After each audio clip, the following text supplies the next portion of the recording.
So upon concluding the government phase, we move on to the seasons, spring, summer and fall mainly. These numbers and these letters and these seasons indicate the value each card holds for the season phases. Each player in turn order during each season will decide whether to play a command card, these are called command cards, or not. So first the German player plays this card, then they play it face down, and then the other players may each of them play one card face down, or they may pass, and if another player decides to play a card, then again they may participate and play a card.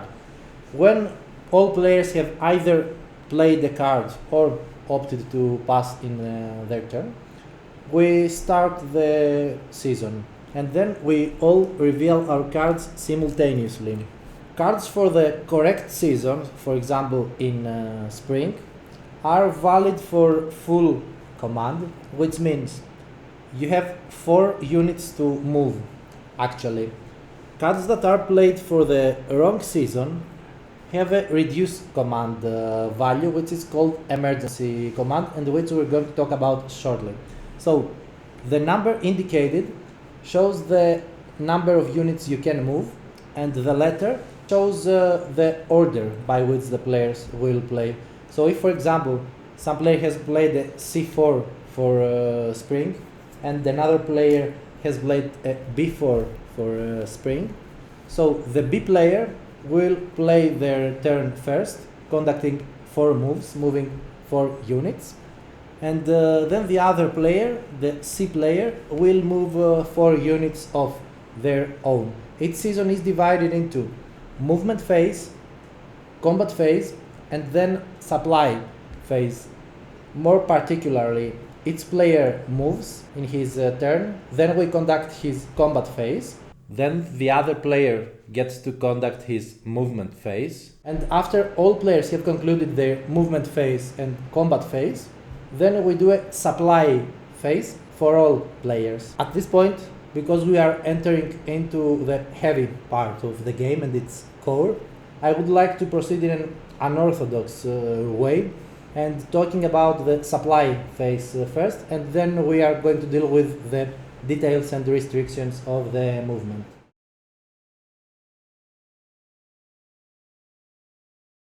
Let's talk about supply, which happens at the end of each season, spring, summer and fall, after all players have conducted their movement and combat phases if they have played command cards. In supply, we check all ground units for supply attrition.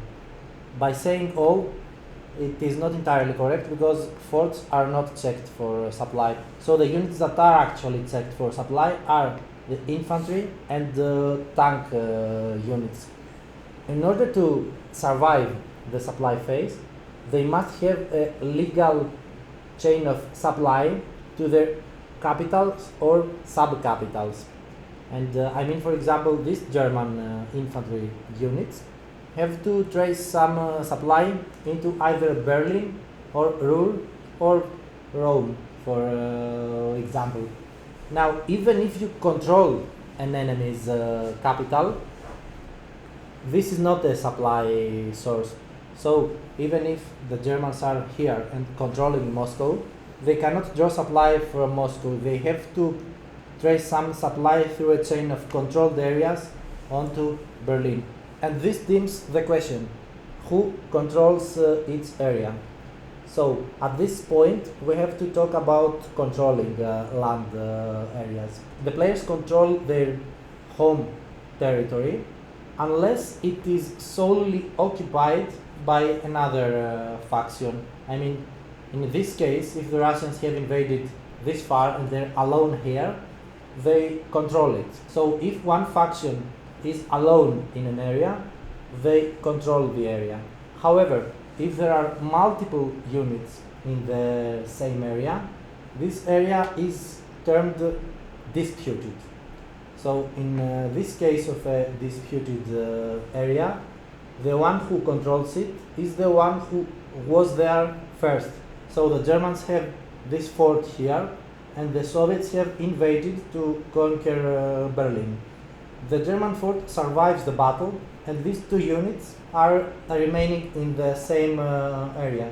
In this case, we flip these units as it normally has to be, and the Soviet unit stays revealed, so that it shows that this unit is the aggressor, and this one is the owner of the area, because he was here first. So at this point, the Germans are still in control of Berlin. However, the area is disputed, and the units are considered engaged in a battle, which, as we have already mentioned, means that neither of these units can be built up during the production phase. And of course, you cannot raise cadres in this area, because it is a disputed area and not an undisputed friendly area.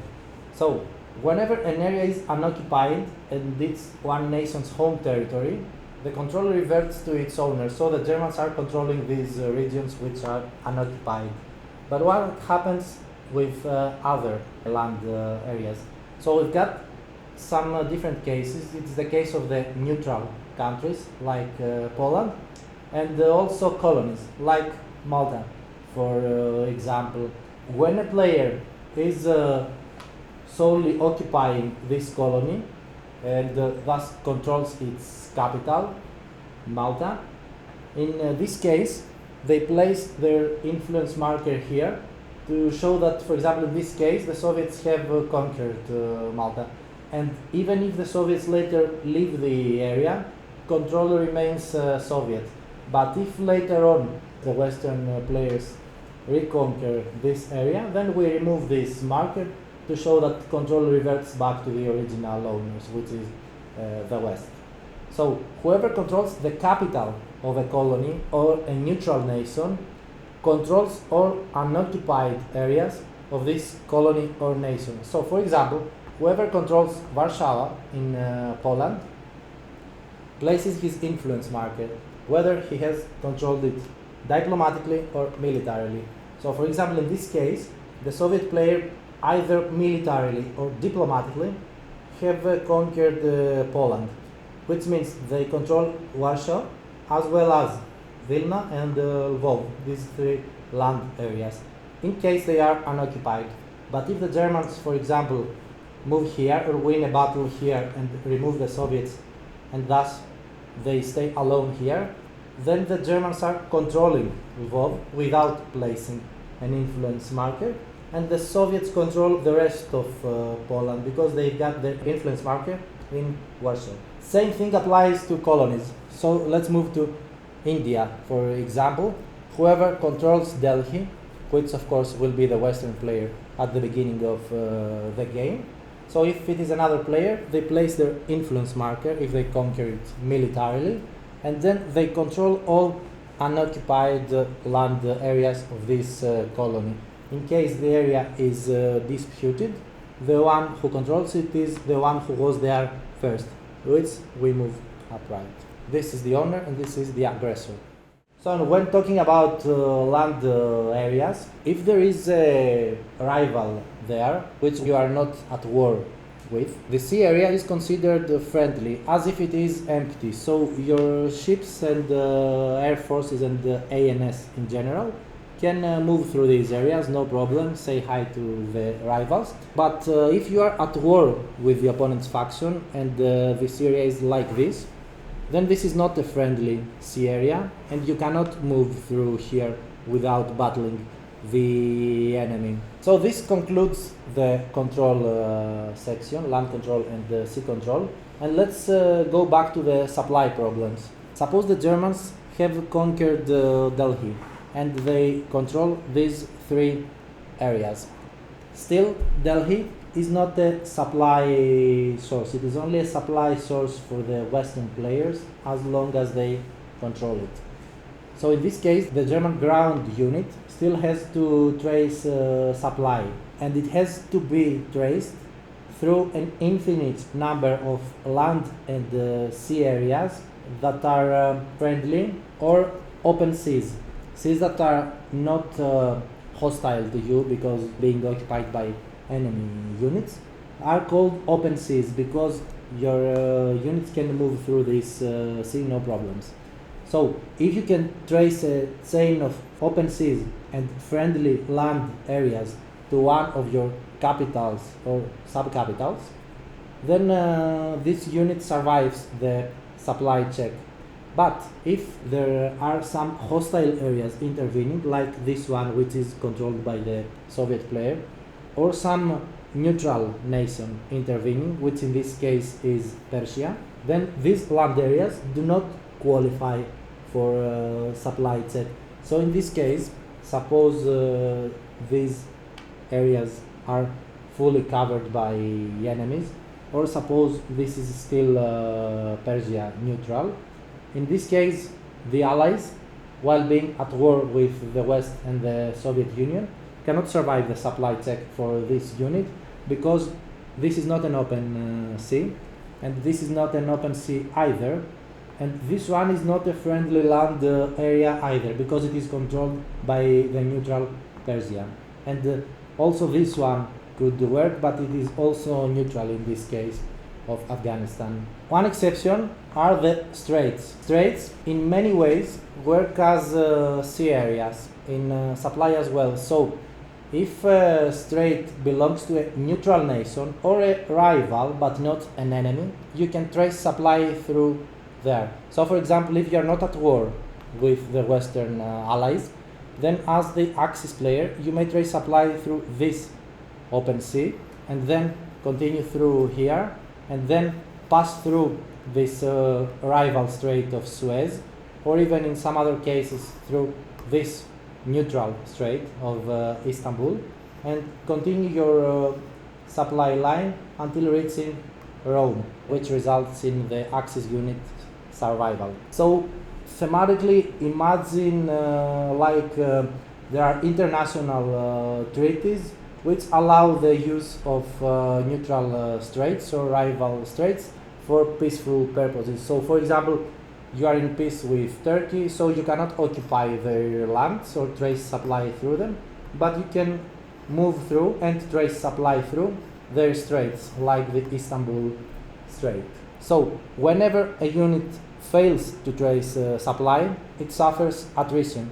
So for example, if this was a 2 combat value German unit, it would go down to 1 at the end of its season. Once for spring, once for summer, and once for fall. And by the way, it's time to mention winter as well. During winter, the only player that can play a command card and conduct his movement would be the Soviet player. He can play any season's card for a full command value, which means he can play this card and conduct 8 commands, which in turn means moving 8 units. And after conducting his movement only within Russia, then there is a combat phase only within Russia, and finally a supply check phase for all enemy units within Russia. Actually, for all units within Russia. So whichever unit has driven its way deep into Russia might find itself in trouble if it cannot trace supply through these land areas or through these sea areas. So for example, in this case, the German player is at war with the Soviet Union. This strait, of course, is not friendly anymore, so he cannot trace supply through Sea of Azov and Sevastopol. So this unit is in trouble and will possibly be eliminated at the end of supply phase. I remind you at this point that ground units cannot be built during the production phase if they are unsupplied, which is, for example, the case for this infantry guy in Bryansk. So not only are ground units vulnerable to supply attrition, but they also cannot be built during production. And in this game, and contrary to what happens in Conquest and Consequence, airplanes and generally ANS units are immune to supply attrition and can also be built during the production phase, even if they are unsupplied, unlike the ground units. During your movement phase, you can move as many units as is your command number. For example, in this case, 8 units. Suppose we are playing summer. If we are not playing summer and you have played this card because you had no valid season card, then you only have emergency command and its value is reduced. For the Western player and the Soviet player, the emergency command is 2. You can move only 2 units and that's all. But for the Axis player, the emergency command number is 4. So the Axis players can move 4 units when playing a wrong seasons card. There are also some other restrictions which I will mention shortly. So back into movement. When moving your units, you move them all and you have to conduct your movement correctly because other players cannot check. Your unit will be like this, so only you can see if you are moving the correct unit under its rules. So the units can move by one of the 3 following ways: land movement, sea movement, or air movement, and they cannot combine these types of movement. So, for example, only air units can move by air, and only naval units and submarines can move by sea movements. But naval units and submarine units can also move by land movement, which means moving into an adjacent land area which belongs to the same coastline. So, for example, from Ruhr, a naval unit may follow this coastline and move to Berlin, just next. This concludes its movement. It was land movement, but instead of that, it may move through sea. The number of spaces they can move is depicted in this chart. So, for example, we see that fortresses cannot move.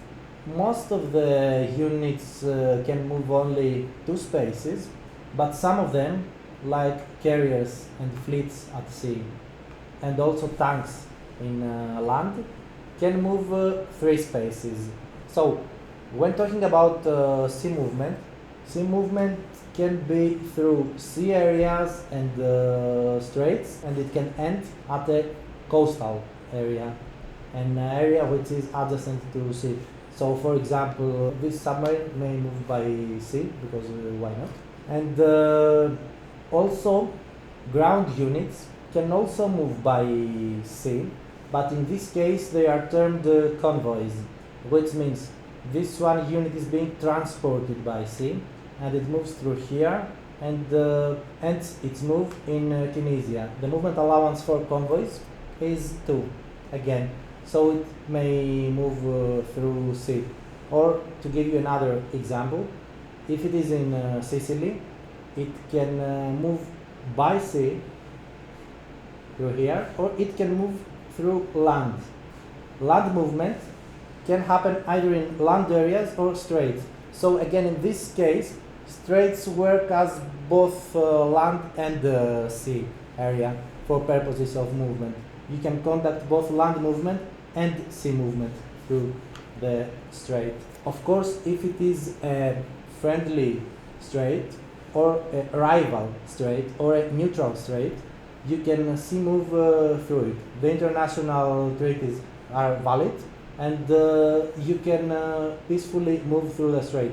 But if it was an enemy, if you were at war with this enemy, you cannot move your naval units through this strait. And if you move by land, you will aggress them, as we're gonna see shortly. So, land movement, sea movement, and air movement. You consult this chart to see the movement allowance, but there is also the choice of moving strategically. This is called strategic movement. You can choose to move a unit either normally or strategically. Strategic movement means you are not aggressing an enemy. You are moving strictly through friendly areas or neutral or rival straits. So, in this case, units can move double their movement allowance.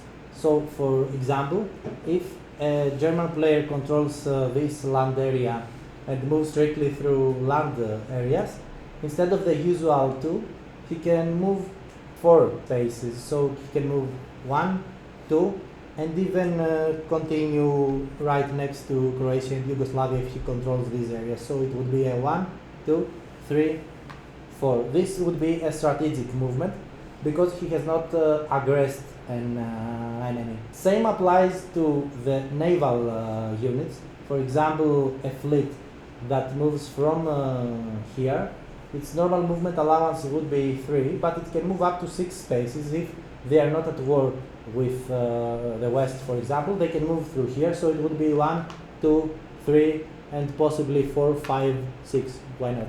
However, you cannot end your strategic movement in the rival states because, again, it is an enemy land area and this is considered aggression. So you can only move through purposes of strategic movement. And during normal movement as well, if you end your move here, this would be an aggression and you have to declare war upon the enemy if you have not already done so. But if you just move through, you can do so without having to declare war.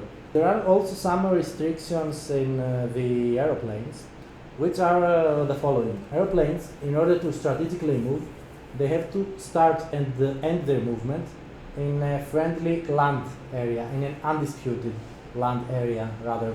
So, for example, from here, you can move by air 4 spaces, which mean both sea and land areas, and go for spaces far. So, for example, it could be 1, 2, 3, 4, provided Croatia is friendly and undisputed to you.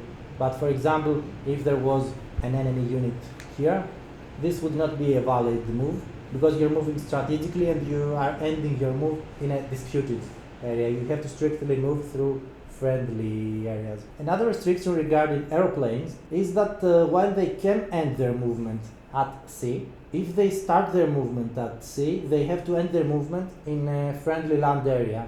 This is for purposes of refueling, which means for one term they can stay in Tyrrhenian Sea, and actually they can stay here for as long as they want, but when they move again, they have to end their movement in some friendly area in order to refuel. And of course they cannot strategically move starting from a sea. Strategic air movement has to start in a land area and also end in an undisputed friendly land area. Also there are the submarines, which can of course land move one coast adjacent, and they can sea move, and the only exception is they can pass through enemy units without aggressing them. So for example, if you are an enemy of the West and the Western player has kind of parked one unit here, this is a convoy, a Western convoy. In this case, the Axis submarine can move through the convoy without triggering aggression and continue its movement because it moves from the depths, not from the surface. And in all these cases, notice that there are no stacking limits. There can be as many units as they want in its area. However, there are some border limits between land areas. So, for example, these are mountains, these are forests, and these are rivers. And in order to check these border limits better, we have to again consult this chart.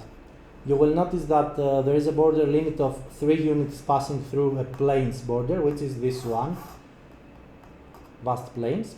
And when talking about rivers and forests, like these ones for example, only 2 units may pass through, but this does not apply to regular movement. This only applies to engaging. So normally you ignore these border limits, but when engaging an enemy, for example, if there is an enemy here and you are moving your units here, then you have to respect these border limits when moving ground units. So you can move as many air units as you want above this river, but if you want to move ground units in, then it has to be a maximum of 2 units through this border. However, you will notice that these are actually two borders.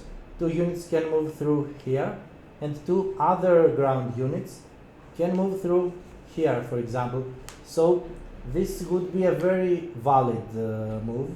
It would be two units to move through this border, two ground ones, and one ground unit moving two spaces through the other border. And also there could be other ground units moving through the sea. In this case, they are moving two spaces by sea movement, becoming convoys in the process, and they land here. This is called the sea invasion, and in this case you respect this border limit, which means for coastal areas is 1, and for straits and mountains as well. So when you sea invade, you can only do so with a maximum of 1 unit, if we are talking about an enemy-controlled area. However, if the area is unoccupied, in this case you can ignore the border limits and you can move as many units as you want through ground, because you are not engaging. Border limits are about engaging or disengaging an enemy. However, when talking sea invasion, like this, these border limits apply even if the area is unoccupied. So if the German player is here and he wants to sea invade Egypt, he can do so only with 1 unit, even if this is not engaging and the area is unoccupied. This is the only exception. Otherwise, if the area is unoccupied and you are not engaging the enemy, you can completely ignore the borders. So this is called engaging when meeting an enemy in order to fight him. And this is disengaging. So border limits apply both for engaging and disengaging in a single season. So for example, if we've got these units here, we can engage/disengage with a maximum of 3 units through here, because it is a plains border. So we can disengage this guy and engage these two, but we cannot engage/disengage through this border with the other unit. This one has to do a sea invasion. So can there be a sea movement from here to here following this coastline? Look, first of all, there cannot be a land movement, which means you bypass the seas and you just move to the adjacent land by coastline, because this is not actually the same coastline. There is the Straits of Sevastopol in between. So for example, if it was like this, yes, you can make land movement, and you can of course do your normal sea movement and end your movement here. But let's consider this example. If this is an enemy occupied seas and the Western player wants to move here, he can do so by land movement, but he cannot do so by sea movement because he will meet the enemy. So that's the reason of this unit being here, to prevent an enemy sea movement. In the case of Sevastopol, this is not allowed again because there is this strait intervening. So this ship cannot move by land, and of course it cannot move by sea because it has to meet the enemy first, which will delay its advance. So upon the moment you control an enemy, it is barely worth noting that you gain its population and resource values as you would do diplomatically. The only difference is that you might not be controlling the country entirely. So in this case, the Germans would control Warsaw and gain 1 population and 1 resource, but they would not gain the rest of the population that Poland has to offer. Otherwise, I would like to mention one more rule regarding disengaging. When you disengage, it has to be either a land area, a friendly and undisputed one, or an adjacent open sea. So for example, from Warsaw, at this case, the Germans can disengage either to Berlin, which is friendly, or into Königsberg, which is again friendly to the Germans, or into the Baltic Sea, and then possibly continue their movement onto Berlin. And they cannot disengage into Prague because it is a neutral nation and thus hostile to any possible invaders. And they couldn't possibly return to Königsberg if there was a fight ongoing here. So, for example, if they want to disengage from here, they cannot directly go to Königsberg because it would be a disputed land area. So you have to retreat into an undisputed friendly area which is adjacent, or disengage into Baltic Sea and then continue your movement. However, you cannot re-engage. You cannot disengage from a fight and continue your movement onto an area which would provoke a re-engage, thus a second fight. So let's consider this example. The Soviets have built some forts in Kiev and Odessa to withhold the German onslaught, aiming to conquer the Soviet Union. So these tanks cannot, of course, disengage into Soviet Union because it is an enemy-controlled area. So this example will help you understand why this happens, because you cannot disengage onwards and then go and conquer Moscow, for example. You can only disengage into some friendly areas in order to regroup and then possibly attack again, but not in the same phase. You cannot disengage here and move here and re-engage the enemy. Notice that these areas are impassable. These purple lines indicate that you cannot pass through these areas. You have to bypass them by some other route. Now, let's move to how you aggress an enemy. So, when willing to actually conquer an enemy land area, you have to do what we term aggression. So, for example, Warsaw is neutral in this war. Poland in general is neutral. So, if an enemy unit moves in, then we've got aggression. The only way you can move through a neutral nation without triggering aggression is moving by sea movement through their straits. So if you move this way with your submarine, you are not triggering aggression. But if you stay here, then it is aggression onto this nation. And also, you cannot pass through by air movement. You cannot do your movement like this and end up in some friendly Czechoslovakia, for example, because this would again violate the neutrality of Poland. So when you aggress a neutral nation, you must conduct the so-called violation of neutrality. And when aggressing a rival, which means either moving into an unoccupied area of theirs or meeting their units in combat, engaging them, then again this is called aggression and you have to declare war upon them. Let's start with the violation of neutrality. When you violate the neutrality of a nation, before moving any units inside, you verbally declare it. I'm violating Poland, and now I can start to move my units in. Upon declaring the violation of neutrality, this nation becomes hostile to you. In other words, an enemy. And in this case, it deploys forts as it would do upon gaining it with diplomatic influence, which means depending on its master value. It deploys a 3 combat value or 3 pip fort here, a 2 pip fort here, and a 1 pip fort here.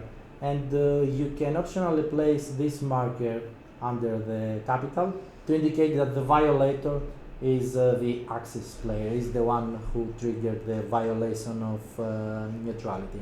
So in this case, upon declaring the violation of neutrality, aggression has to occur in this movement phase. So you have to at least move 1 unit inside in order to fight some of these neutral forts.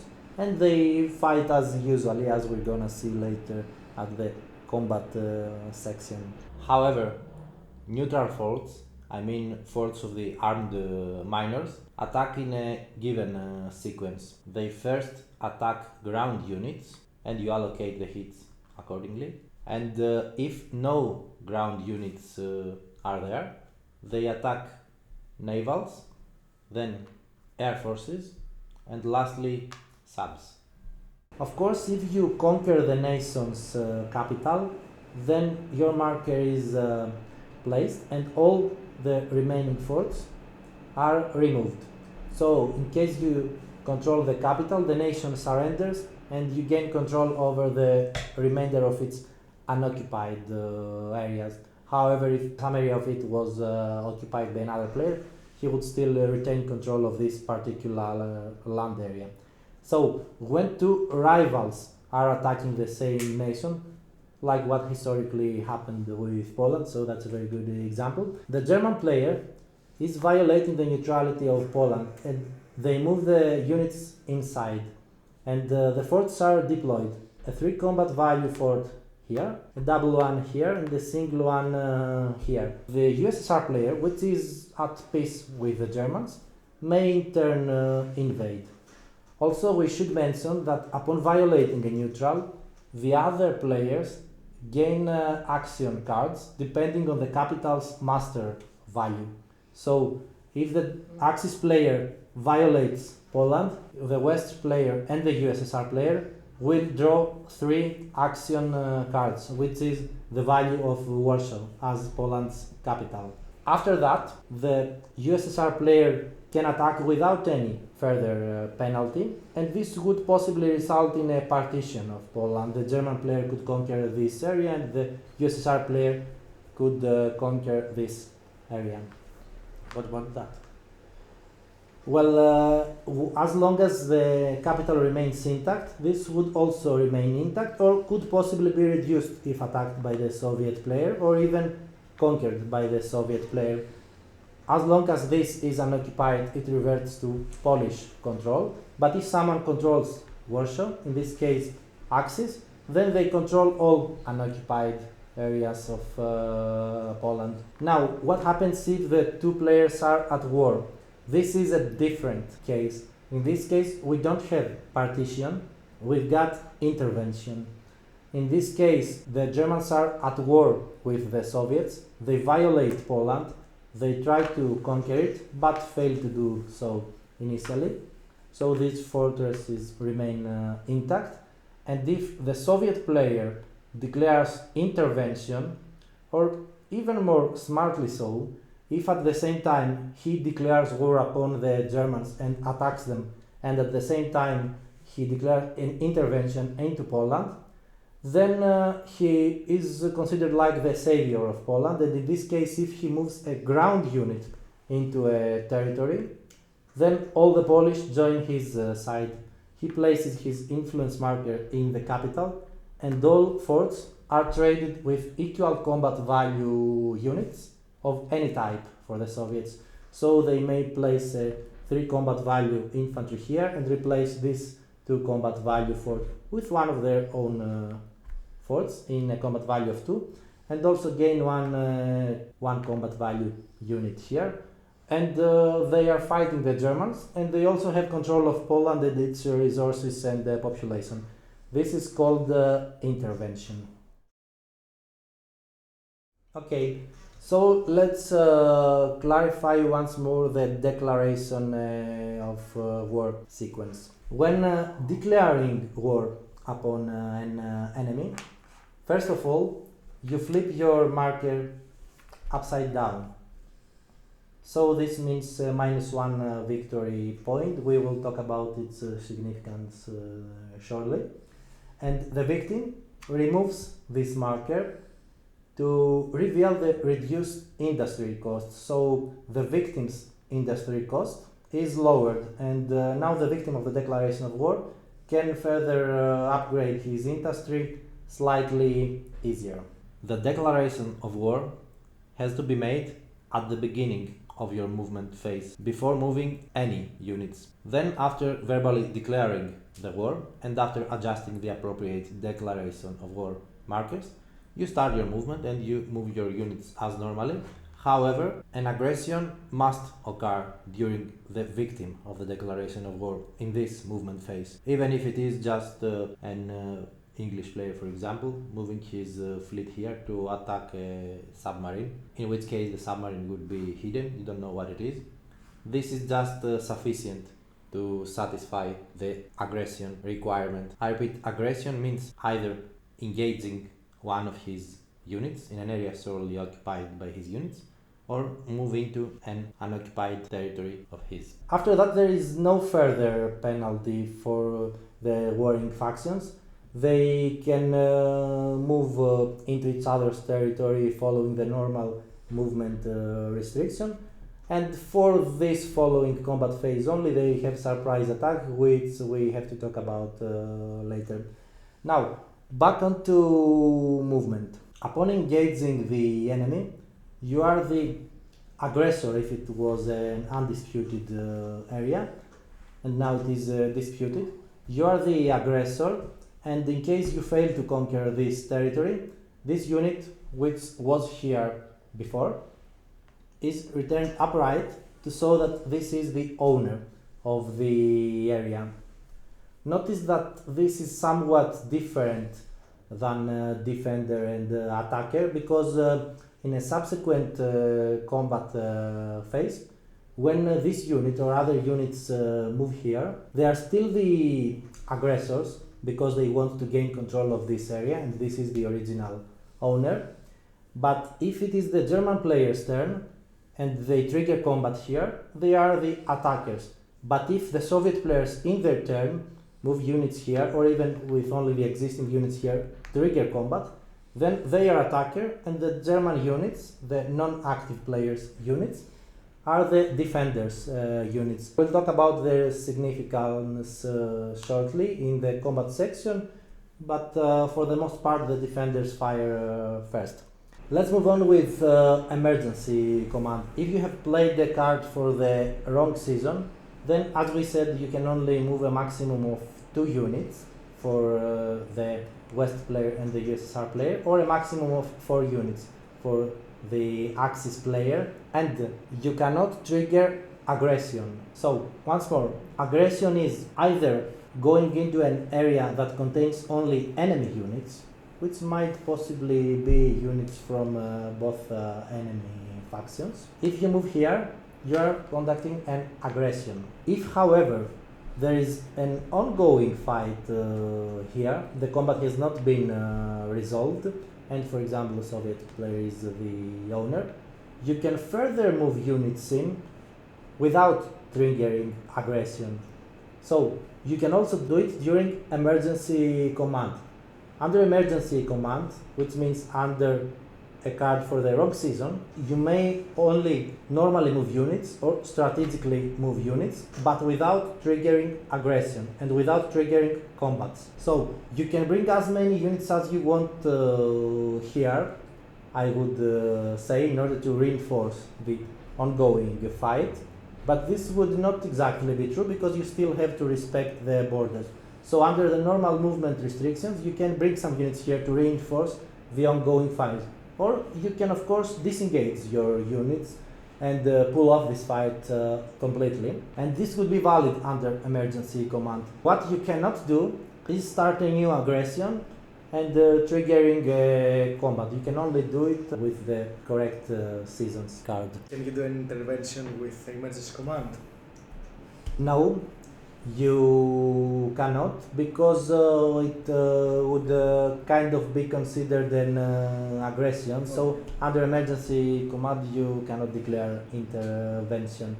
But of course, as I mentioned earlier, if you are at peace with a rival player, then you can turn them into an enemy by declaring war upon them and declaring the intervention at the same phase and move into the neutral. Of course, I have to mention once more that once you declare a violation of neutrality or a declaration of war, you have to at least do one aggression upon this enemy. So you have to move in one unit either into an unoccupied enemy area and conquer it, or attack his own unit somewhere. So for example, as we mentioned, these are open seas, and you can move your units here by sea movement, for example, and this would be no problem if you are at peace.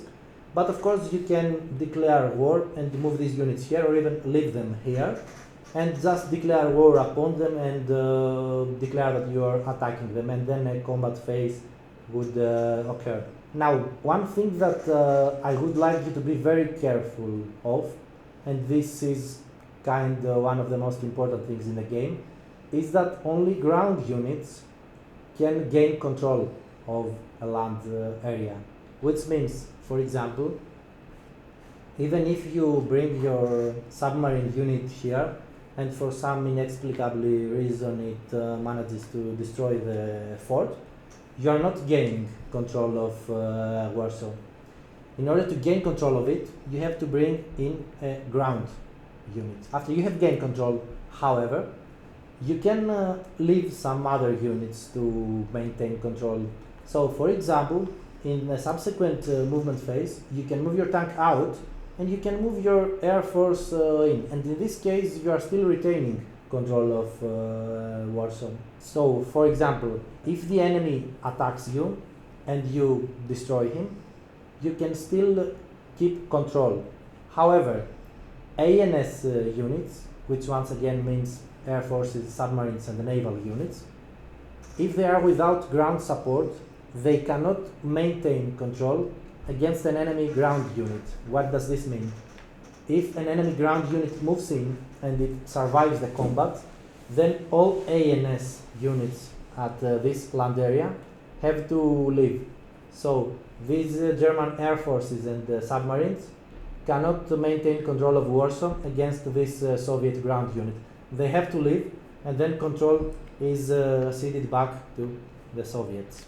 One more minor detail is that these dark blue areas are called oceans. So this is not a normal sea area, in the sense that you have to spend 2 movement points in order to move to or through here. So in order to move into an ocean area, you have to spend 2 movement points. So for example, this submarine cannot really move with its 2 movement allowance through here and then here. This would be 3 movement points, unless it moves strategically, which it can very much do, passing below the British ship. 2 movement points for here and 2 movement points to here. So it has not engaged an enemy, so it is a valid strategic movement.